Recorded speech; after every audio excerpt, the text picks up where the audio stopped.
I'm not ready, but I'm ready. But I'm not ready, but I'm ready.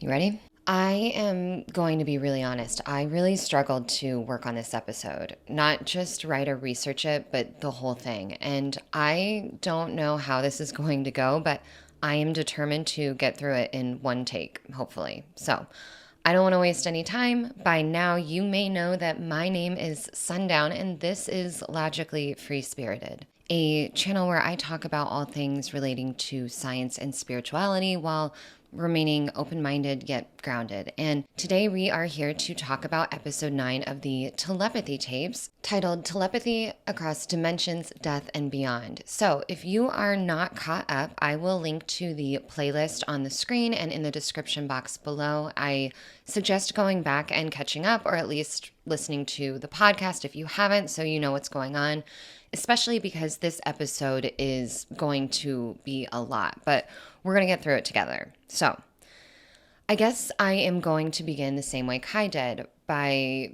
giving a little bit of a trigger warning. It feels like we have talked about religion and spirituality extensively at this point, but somehow this episode just takes it even further. We will also be talking about death, although I won't be describing any scenes. And finally, this episode is essentially two separate stories followed by detours into precognition, reincarnation, and simulation theory. So, without further ado, Episode 9 of the Telepathy Tapes starts by introducing us to our next telepath right away. This time we meet a young man called Josiah, as well as his mother, Tawny. They live in Minnesota, and Josiah first learned to spell around the age of 7, although he was 19 at the time of recording. Similar to others we've met, Josiah is known to spell both in common vernacular about everyday things and in what his mother describes as dense spiritual messages written in proverbs and poetry. He also tends to know things that don't make logical sense, like details about places he's never visited or vocabulary he had not previously been exposed to. And like we've heard before, he regularly sees spirits or angels and also reports attending classes at night in heaven. And it's brought up here that Houston has also reported attending classes this way, though I don't think we have previously discussed this. His experience is worth listening to the episode alone, as it involves all of these different hats of knowledge that he says he puts on to absorb the information. And I find that interesting because it's becoming increasingly evident that these students' experiences are not identical. And for skeptics, this is an easy reason to call bullshit, but is it? I mean, personally, I don't believe we should discount what they say is going on just because their experiences aren't identical. I mean, I've not been to heaven, at least not in recent memory. Who am I to say how it works or that we should all have the exact same experience? And this difference led Kai, the podcast host, to ask AI to scan the internet and define heaven based on all religions and beliefs. And in part, this is what hers came back with. The concept of heaven varies across religions, philosophies, and cultures, but it generally represents a transcendent realm or state of existence associated with ultimate peace, joy, and fulfillment. Kai added that it gave lengthy interpretations of Judaism, Hinduism, Christianity, and also indigenous and spiritual traditions. So I decided to ask mine the same, and I got a similar answer. I also want to inject here that Katie in Houston actually wrote a book called Book of Heaven, which goes into detail about Houston's experiences visiting this other realm. He said that all of the jobs in heaven tied to what we loved on earth, which is very exciting to think about. However, as we've discussed before, especially in recent episodes, it's been said that we all interpret God or the afterlife based on our personal beliefs. So my question is, if our beliefs are not the same, would the contents of the book still apply, or would it shape and therefore define my beliefs? It's just something to think about. I've linked where you can purchase the book below, in the box below. But I don't want to digress. I just wanted to point out that, yes, I see the differences in the experiences that these kids are describing, but no, it's not, at least at this point, dissuading me from believing that they're telling the truth. Because personally, I know that I don't know anything about heaven. But back to Josiah. Beyond what was previously mentioned, he often knows things about people, personal things about both loved ones and strangers alike. And he regularly asks his mother, Tawny, to deliver messages for them, which she graciously does. And that has got to be uncomfortable, especially with strangers. And I mean, it is. It's why Tawny was so desperate to see if they were alone in this experience.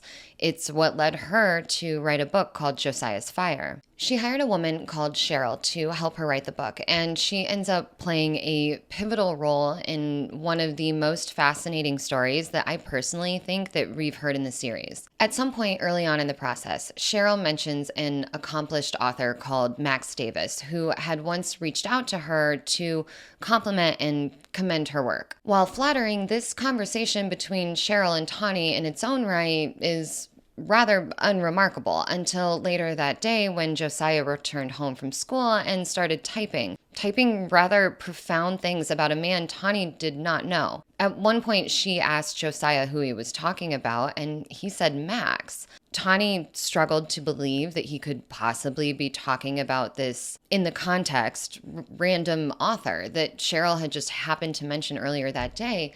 And Max lives in Louisiana. And as I mentioned, Josiah lives in Minnesota. It didn't make sense, but he continued. Josiah started typing about things like Max's house popping, and he mentioned a farm. The next day, Tawny recalled all of this to Cheryl. She didn't think that she would actually reach out and mention it to Max, but she did, and he was honestly not too happy about it. Max describes himself as a skeptic and said that he initially thought that Tawny must be trying to get something out of him. He said he freaked out a bit because he was currently in the middle of building a new house that just happened to be next to the farm, and that popping that Josiah was describing was likely the nail gun as they were building it. So it's somewhat understandable that he freaked out. I mean, I would have freaked out too, I think. He was convinced they must have been looking on Google Earth or something, and he just didn't know how it was so up to date. He said he actually made Tawny cry with his accusations. This went on for about 5 years, with Max at one point coming around. There were a few specific occurrences that ultimately caused a change in his attitude and made a believer out of Max. One is that, like many writers, Max has a private writing location, a quaint seaside motel with his own personal set of rituals and practices, in which Josiah then went on to type great detail about. Secret things that he should not have known, that Max said no one knew. Second involved Josiah directly calling out the name of a chapter that Max had just written and obviously was not yet published or public knowledge. And finally, a third involved a night in which Max did something extremely out of character. So out of character, in fact, that he had actually never done it before. He decided to go out into the middle of the woods, and he spent a full night in prayer. The next day, Josiah typed that Max's prayers in the woods last night were heard by God, and to Max, that was the ultimate confirmation. There would have been no way for Josiah to have known that Max was in the woods, and definitely no way to know that he was praying. Josiah went on to write around 23 pages of highly prophetic messages relating to or intending directly for Max. And he's just one of the people that has been directly impacted by Josiah. And thankfully, their book, Josiah's Fire, brought dozens of families forward and together, sharing similar experiences with people in their care. I've included links below where you can find it. It's time to go back to Georgia. I suppose I'm not surprising anyone here. I can't imagine there are too many people that might be watching my series without first listening to the podcast at this point, but just in case, this is a spoiler alert. It's time to talk about John Paul, who we first met in episode 4. On September 24th, 2023, John Paul passed away while many of those he loved slept, but it wasn't in the middle of the night. On that beautiful late summer or early fall afternoon, Houston was on the other side of the city, overcome with exhaustion after a long day, and had laid down to rest. Uncharacteristically, his mom, Katie, found herself much the same and decided she also needed to take a very rare to her nap while she had the opportunity. She described it as nearly unavoidable, that type of exhaustion where there is just no other option than to sleep. And then the same happened with John Paul's mother, Libby. Also overcome with exhaustion, she fell asleep mid-afternoon. It was during that time that John Paul decided to go outside and get into his hot tub. it was one of his favorite places. If you recall from the episode in which we met him, he loved water. The ocean, the shower, pools, his family's hot tub, it didn't matter. And he was 17 at the time and very large, I believe around 6'8". And although nonverbal, he was quite capable and typically fine being in the hot tub alone, except on this afternoon he experienced a seizure. It feels bold to say, but there will be those out there who blame this occurrence on negligent parenting. But I want to point out that this could have realistically happened to anyone alone in a body of water. Had Libby herself been alone in the hot tub and experienced a seizure, the same could have happened to her as easily as it did to John Paul, and no one would blame anyone else. However, yes, I do understand that we cannot directly compare someone who is not autistic with someone who is, but I do think the point still stands. And as we will learn, in a strange way, this may have been inevitable. Libby actually said in the end that he looked peaceful, as though he had a choice in the matter and he was happy with his decision. Elsewhere in the city, John Paul's girlfriend, Lily, didn't sleep, but she did do something equally out of character. At the time of John Paul's passing, Lily was taking an exceptionally long shower. Not only was it unusually long, it also happened at a time she wouldn't normally shower. I believe they mentioned that she typically does that at night, before bed. But there's something more. Beyond the slightly unusual behaviors, the naps and the long shower, while tragic, his passing was made slightly less so by what came next. The realization that many of John Paul's friends, including Houston and Lily, were seemingly aware of his passing prior to it occurring. At some point that day, Katie woke from her nap, as did Houston. However, he had dinner and then promptly went back to bed. Katie hadn't checked her phone since prior to that nap, but after Houston went to sleep, she finally did. That's when she saw the calls and the text messages from Libby sharing the news. Katie was devastated, but she knew she had to tell Houston. She woke him up, but before she could say anything, he actually grabbed his spelling device and started typing. He said, "John Paul is finally free. John Paul said, I, Son of God, am home. Make your whole life about love." Houston knew John Paul had died before Katie had the opportunity to tell him. Zahari, another friend of John Paul's who we haven't previously met, also knew of his passing before his mother could tell him. He started typing about John Paul being at home with God and said that he can speak now. Confused, his mother got on Facebook to check in and saw that he had passed. As for Lily, she spelled, "Just as he passed, I felt him go. Totally felt as though all worldly cares vanished and real life was now a blur. Wanted to go with him, but needed to stay here to share the story of our love." Both Zahari and Lily spoke of the effect of John Paul's passing on the Hill. Lily said everyone came together and spoke about it, comforting each other, and they realized as they gathered that he was still with them in a way. Zahari said that in the end, there were actually celebrations honoring his return to heaven. In the podcast, the conversation continues with Lily explaining that there are times when people who have passed, like John Paul, can visit the Hill. She also said that even people who didn't visit the Hill in life can still find their way there after death. And that's just incredible to think about. A year after his passing, when the Telepathy Tapes was just getting ready to come out, Lily said she still communicates with John Paul in her own way daily. She feels most connected to him when she's in the water. That's where she feels him, as energy. And I don't know how to explain why or how I feel like I know what she means, but I really do.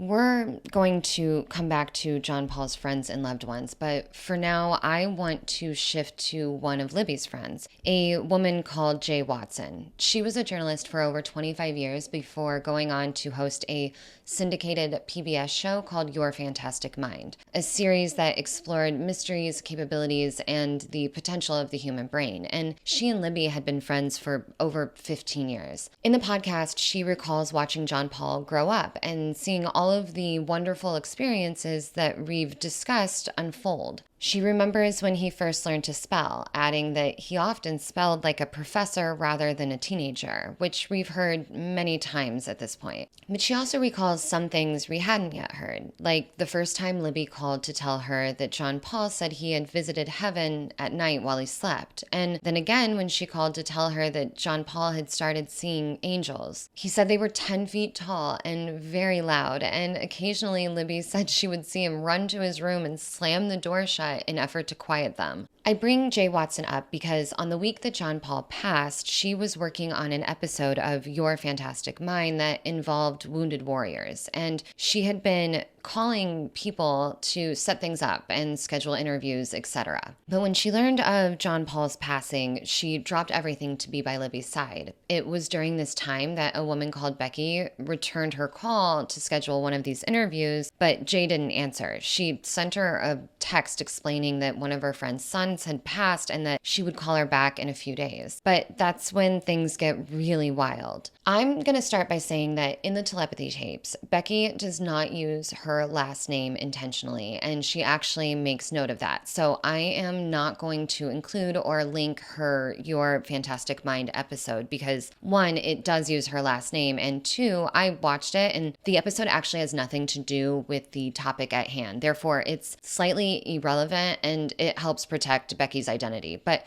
anyone who looks hard enough can find it if you really want to.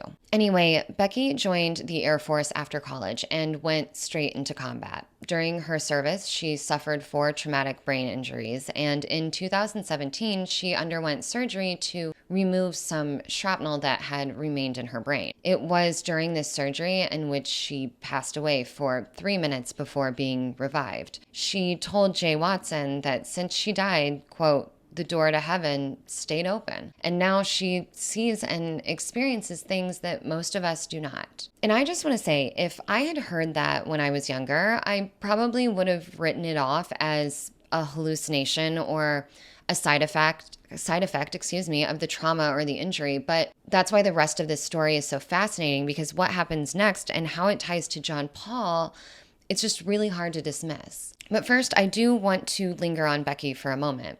When she said that the door to heaven stayed open, she specifically means that she's able to see spirits, feel the cause of their death within her own body, and then even often passes along highly personalized messages to complete strangers, similar to Josiah. And I know how that sounds, and I know that this story is anecdotal, and I know that they already told it on the telepathy tapes, but it's so good, I want to revisit it. Becky tells a story of being in line at a deli and noticing a man in a black leather jacket standing in front of her. As soon as she saw him, she felt a pain in her body. One of the indicators that the person that she's looking at may be what she calls a heaven visitor. The man turned around and asked her the strangest thing. He asked her to grab a can of 7-Up and take it to the man behind the deli counter and say, "Make 7, up yours." A strange request to say the least, but Becky does as asked. She went up to the man behind the counter and essentially said, "Hi, I have a hole in my brain from brain surgery, but this man in a black leather jacket and an afro just asked me to hand you this can of 7-Up and say,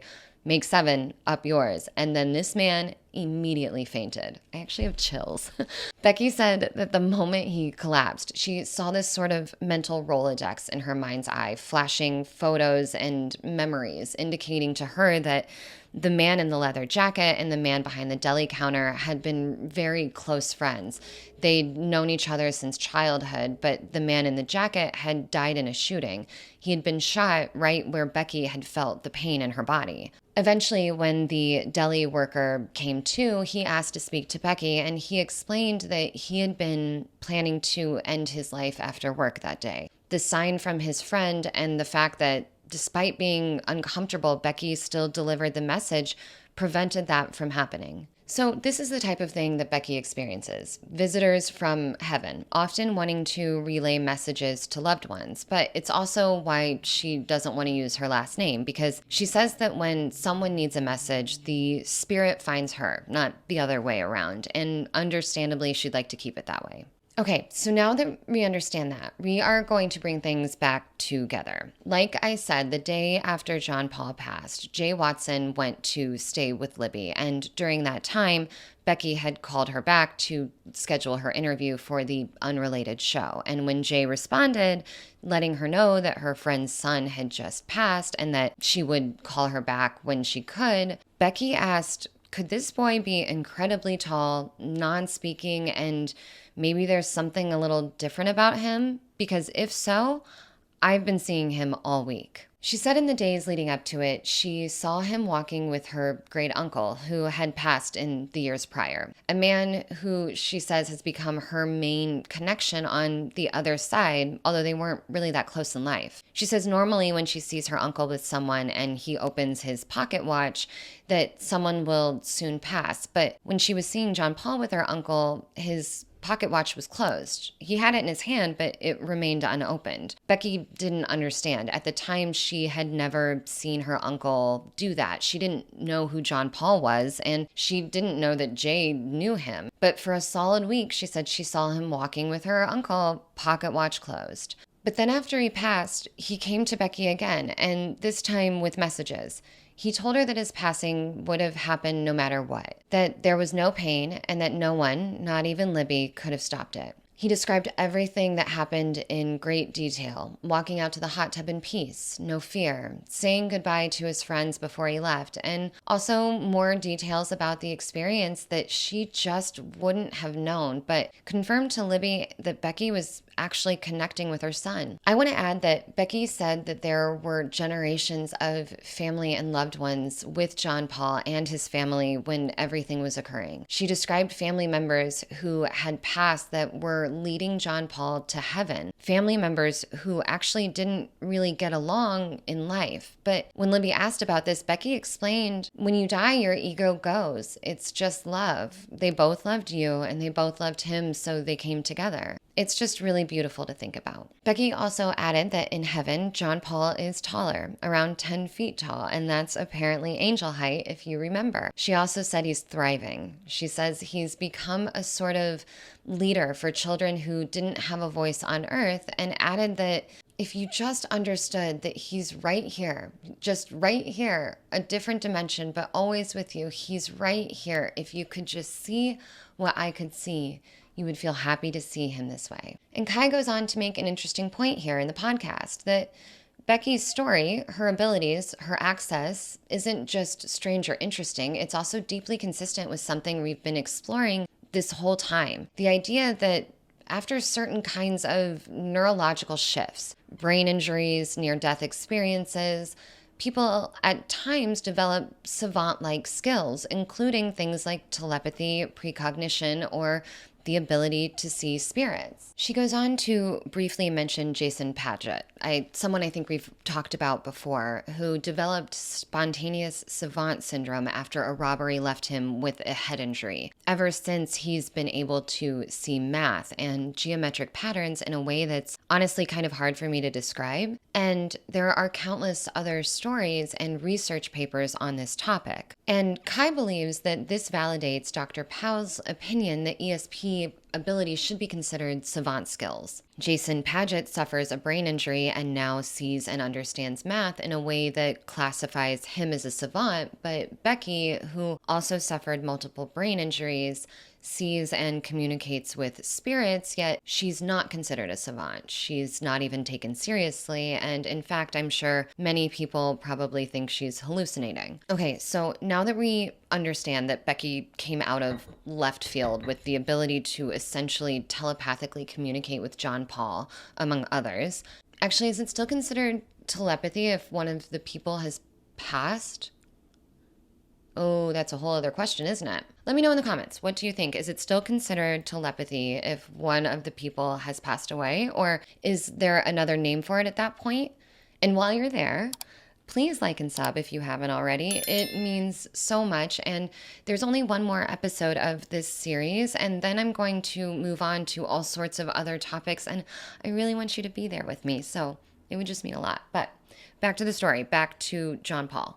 It was time for a funeral, something no one looks forward to, least of all those who are so easily affected by the emotions of others. Libby talked about how many non-speakers and their families were nervous about attending something so emotionally intense. There was real concern that the collective weight of the grief might be overwhelming for many, if not most, of the attendees, but it wasn't like that.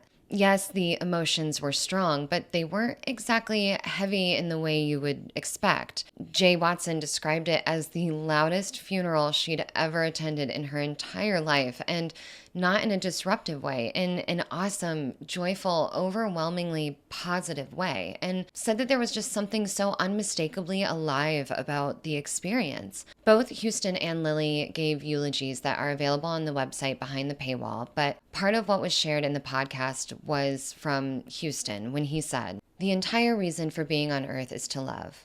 Love is God and God is love. Nothing else matters but love." During the service itself, many of the spellers were excitedly looking around and individually spelling to their families, saying things like, "You would not believe how many angels are here right now." They said that John Paul was there himself and that he was enormous, about 10 feet tall. Zahari typed, "JP loved having his guests and the beautiful celebration. You should have seen all of the angels around him. They were everywhere."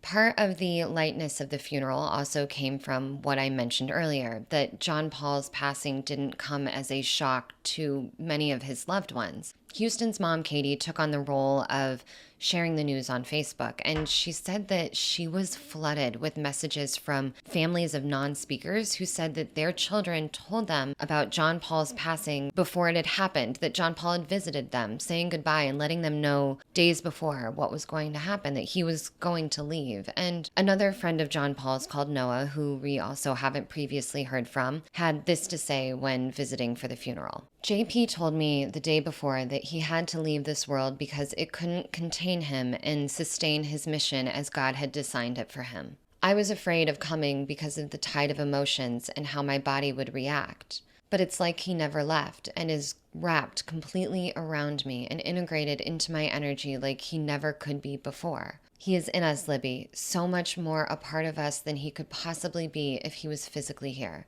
So yes, it was a funeral, but it was also something else entirely, because for so many people there, it wasn't a surprise. John Paul had already said goodbye. He'd been visiting them, letting them know that he was going to leave the earthly plane, but not in a vague symbolic way. He was direct, which raises a question that Kai brings up in the podcast. Is this kind of knowing connected to precognition? Let's go back to who we met at the top of the episode, Josiah, and his mother, Tani. Josiah experiences precognition, and at one point, Tani asked him how it tends to appear, and he described it in 3 ways: open visions, closed visions, and dreams. He explained for him, open visions represent a full visual reel that will play in front of him while he's awake, like watching a memory from the future. Closed visions are similar, except that they are comprised of symbols or symbolic images that represent something else, so he can more easily understand the intent of the message. This also happens while he's awake. But the third way in which he experiences precognition is in dreams, where he says information is just directly provided to him by angels or gods.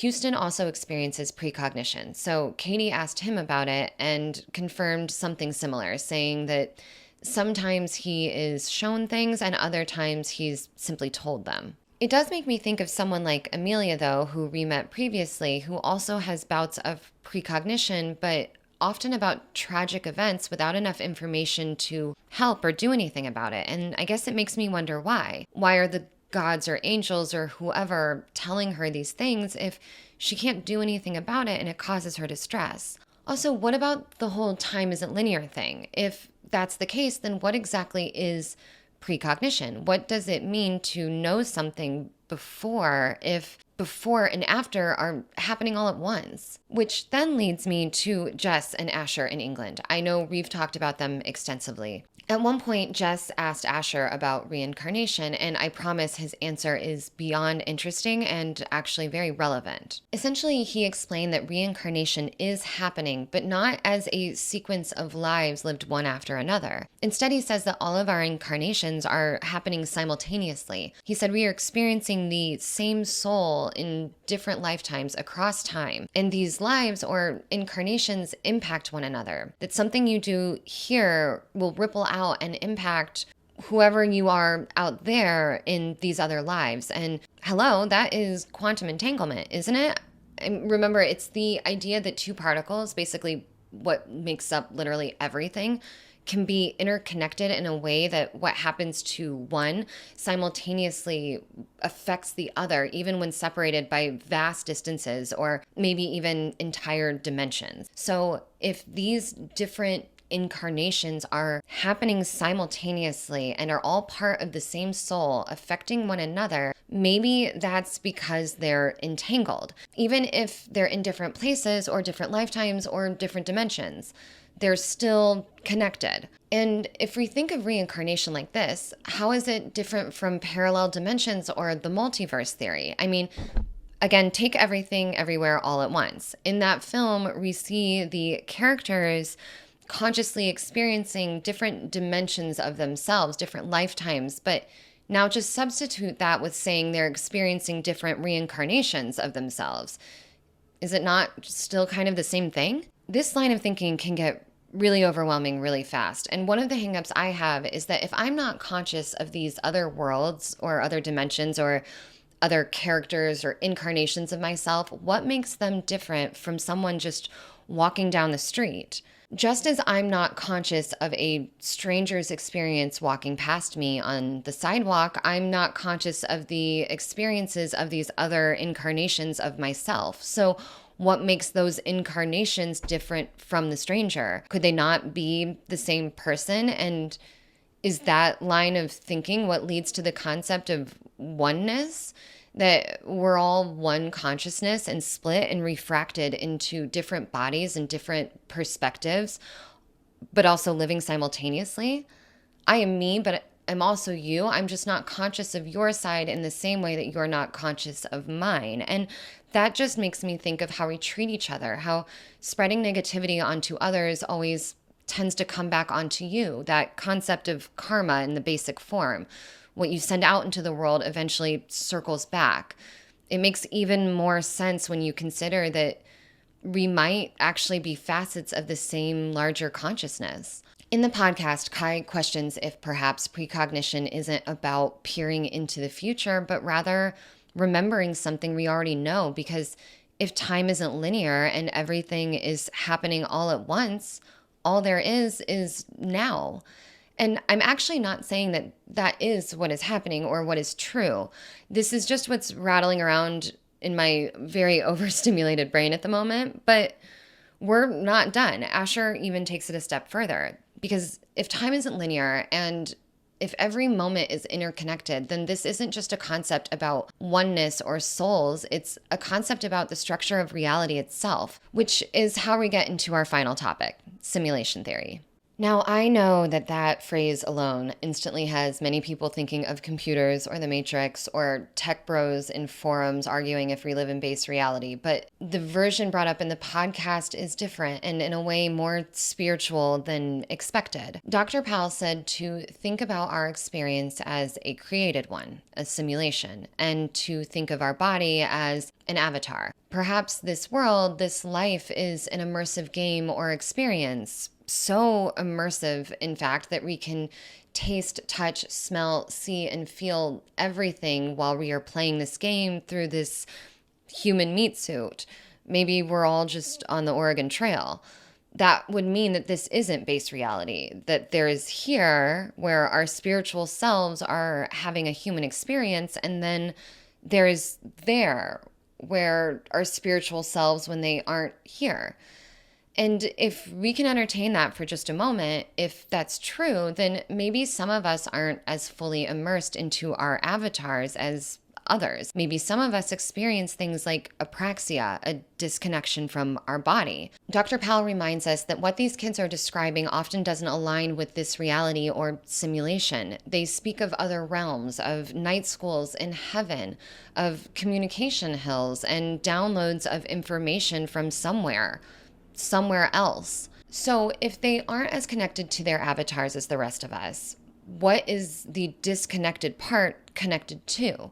If they're not fully here, where are they? And for those who like to say that they aren't in there, again, I ask, then where are they? Kai gives this amazing metaphor involving Mario. In the video game world, Mario can only understand the rules of Mario World, the jumping, the blocks, the coins. These are his laws of physics. He doesn't know that there is a living room outside the screen, but what if some people can pop their heads out of Mario's world and out of the TV screen and glimpse into the living room? What if some of us can slip back and forth between this world and whatever is beyond it, like these kids say they can? And what is that living room? Is that heaven or base reality or the information center where the Akashic records are held?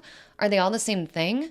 Dr. Powell goes on to bring up manifestation, the idea that we can shape our lived experience through our thoughts, intentions, and imaginations. And critics of the concept claim that those who say that they can manifest are actually just experiencing a form of confirmation bias, which is defined as a cognitive bias where individuals tend to seek, interpret, and remember information that confirms their already existing beliefs or values. We all do it. It's human nature, and it essentially means you get what you look for. But is that not still manifestation in a way? Deciding that you want something and it coming to fruition, be it by either creation or discovery, because you were looking for it or because your mind was so entrained on your goal. Whether you willed it into being or simply noticed it through the effort of looking harder for it, is it not still the same result? Did it not still come into your existence like you wanted? Dr. Powell goes on to talk about change blindness, where people literally don't see what they're not expecting. They've done countless experiments where a hotel clerk ducks down to get a key under a counter and then someone else stands up in their place and the person checking in at the hotel doesn't even notice that the human has completely swapped. Or that well-known gorilla basketball test where you're so focused on counting the passes between the humans that you don't even register the guy in a full gorilla suit walking through the frame. So if that's true, if we only get what we look for and we don't see what we don't expect, what could we be missing? What else could be right in front of us that we're not perceiving just because we've been taught not to see it? All the things non-speakers say they do and see and experience, they say they know these truths about time, about other realms, not because they studied it or read about it, but because they've experienced it, because they were told it. They say things like, time is an illusion, telepathy is the norm, angels are real, consciousness survives death, and dimensions overlap. And to them, these aren't theories, they're facts. And with this, I want to revisit Asher again. Kai reached out and asked him, with all of his access to the knowledge of all of these other realms, what he thought about the whole question of reality and whether we're alone in it. And he said, there are and always have been beings, entities, visiting and interacting with our world. Some people are more open to sensing their presence and influence than others, just as some are more able to receive telepathic communication from other humans. Our skills vary from person to person. Some are gifted at maths or music, others have wider fields of perception. Those who become aware of the intelligent entities interpret them according to their personal socialization and belief systems. Some will view them as gods, saints, or angels. Others will see them as sci-fi aliens, complete with spacecraft. Similarly, the human perception of their purpose or intentions will vary according to their beliefs. Some interpret the entities as threatening. Others see them as guides or as advisors. This is not dissimilar to the varied ways in which our own non-speakers are perceived. There are those who refuse to accept their intelligence due to fear of the unknown, and there are others who treat them as prophets. In all cases, the solution is for the so-called experts to broaden their perception, accept that there's far more going on beyond our reality and that their instruments can measure, and adopt a humble and wondering attitude. Mastering telepathy is a valuable and helpful first step. I mean, I have nothing to add to that. It's just incredible to think about. But I do want to end by bringing it back to John Paul.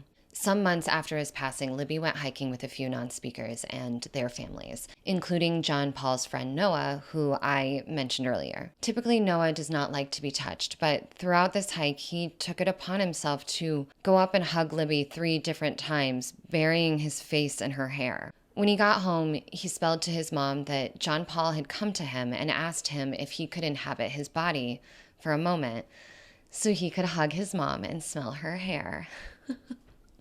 Oh my God. So this one is for John Paul. Thank you guys for being here. I'll see you next time for the last deep dive of this season of the Telepathy Tapes before I get into all sorts of different topics. So thank you again for being here, and I'll see you guys soon.